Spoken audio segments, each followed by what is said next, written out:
ఒకసారి అల్జాపూర్ శ్రీనివాస్ గారు ఉన్నారు మనకి బీజేపీ సీనియర్ లీడర్. శ్రీనివాస్ గారు నమస్తే అండి. నమస్తే అమ్మా అంటే శ్రావంతి గారు. నమస్తే అండి.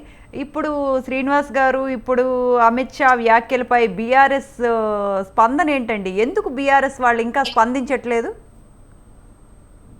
బీఆర్ఎస్ వాళ్ళని అడగాల ఆ ప్రశ్న, మమ్మల్ని అడిగితే ఏం చెప్పాలి? ఆ, ఇప్పుడు బీఆర్ఎస్ పార్టీ ఎన్నడూ కూడాను జాతీయ రాజకీయాల్లో కీ రోల్ ఏం ప్లే చేసింది లేదు. అస్తమానం వాళ్ళ పార్టీ గురించి ప్రాంతీయతత్వం, ప్రాంతీయ మాటలు తప్ప ఇంకేం లేదు. ఏనాడు కూడా నేషనల్ ఇంట్రెస్ట్ గురించి ఎప్పుడు మాట్లాడలేదు. ఇన్ఫాక్ట్ వాళ్ళు ప్రాంతీయంలో ఉప ప్రాంతీయ పార్టీగా ఈ యొక్క ప్రాంత ప్రజల్ని రెచ్చగొట్టి ఓట్లు దండుకొని అధికారం రావడమే, ఎన్నికలు గెలవడమే లక్ష్యంగా పనిచేసిన పార్టీ. కాబట్టి they are very least bother అన్నమాట వాళ్ళు. సో దాని గురించి పెద్ద విషయం కాదు. ఇకపోతే అంబేద్కర్ గారి గురించి ఎవ్వరు కూడా వేరే రకంగా మాట్లాడాల్సిన అవసరం లేదు, మాట్లాడదు కూడా. Ambedkar such a great personality.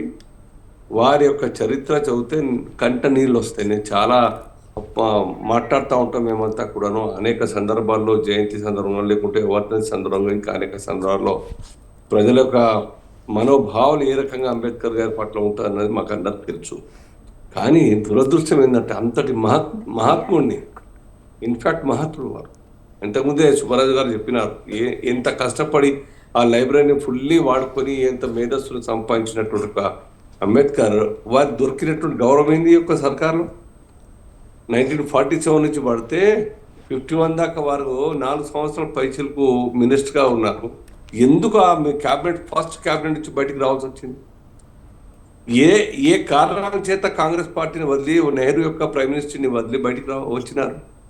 Because Ambedkar యొక్క ఆలోచనలు దేశం పట్ల, దేశం ఇంటిగ్రిటీ పట్ల, దేశం యొక్క సంస్కృతి రక్షణ పట్ల చాలా ప్రగాఢమైనటువంటి ఒక విశ్వాసంతో వారికి ఆలోచనలు ఉన్నాయి. ఈనాడు కూడా అంబేద్కర్ మాటల్ని గౌరవించదు. అంబేద్కర్ గారు రాసినటువంటి డ్రాఫ్టింగ్ కమిటీ చైర్మన్గా రాజ్యాంగం మొత్తంగా కూడా మనం ఇవాళ కూడా తూచా తప్పకుండా పాటిస్తూ ప్రజాస్వామ్యంలో ప్రపంచ దేశాల్లో గట్టి మంచి సక్సెస్ఫుల్ ప్రజాస్వామ్యం అని చెప్పేసి నిరూపించుకుంటున్నాం అంటే just because of those people. Ambedkar గారి నాయకత్వం కావచ్చు, ఆనాటి పాత కాంగ్రెస్ నాయకులు కావచ్చు.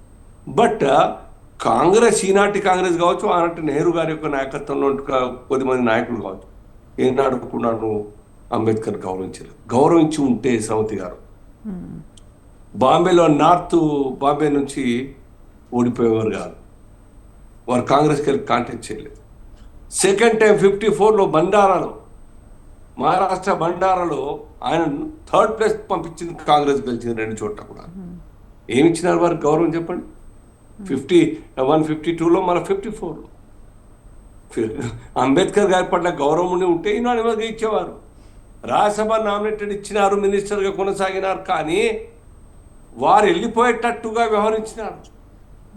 ఆనాడు కూడాను ఇస్లామిక్ కల్చర్ గురించి, ఇస్లాం యొక్క రాజకీయాల గురించి వారు వ్యతిరేకించినారు. 370 ఆర్టికల్ని వ్యతిరేకించినారు.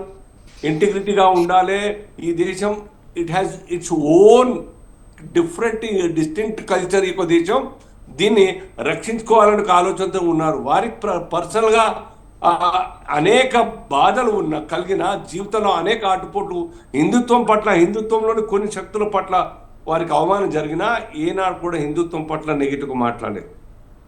వారు హిందుత్వం పట్ల ఇంకా పెరగాలే, గట్టిగా ఉండాలన్న ఆలోచన ఉన్నారు తప్ప, లేకుంటే ముస్లిమ్స్, క్రిస్టియన్స్ వారిని మభ్య పెట్టి దూబార్చుకొని కన్వర్ట్ చేసుకునే ప్రయత్నం చేసిన వారు పోలేదు.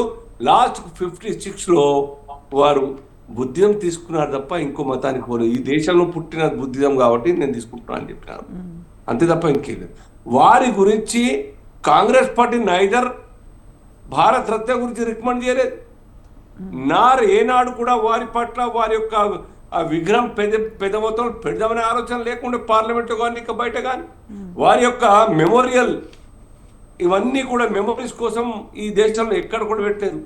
బట్ భారతీయ జనతా పార్టీ వారి అంబేద్కర్ గారి శ్రీనివాస్ గారు విగ్రహాలు పెట్టాలంటారా? అంటే ఆయన సిద్ధాంతాలని గౌరవించమనే చెప్పారు కానీ విగ్రహాలు పెట్టమని ఎవరు చెప్పారు? రైట్. విగ్రహం పెట్టినంత మాత్రం భక్తి ఉన్నట్టు కాదు.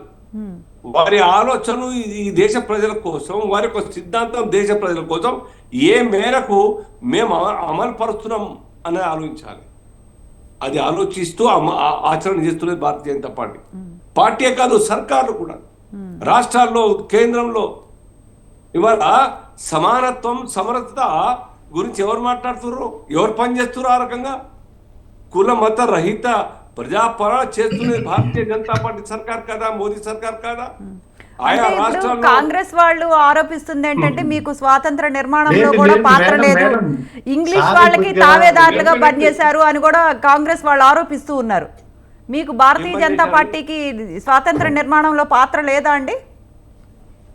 ఎవరికి?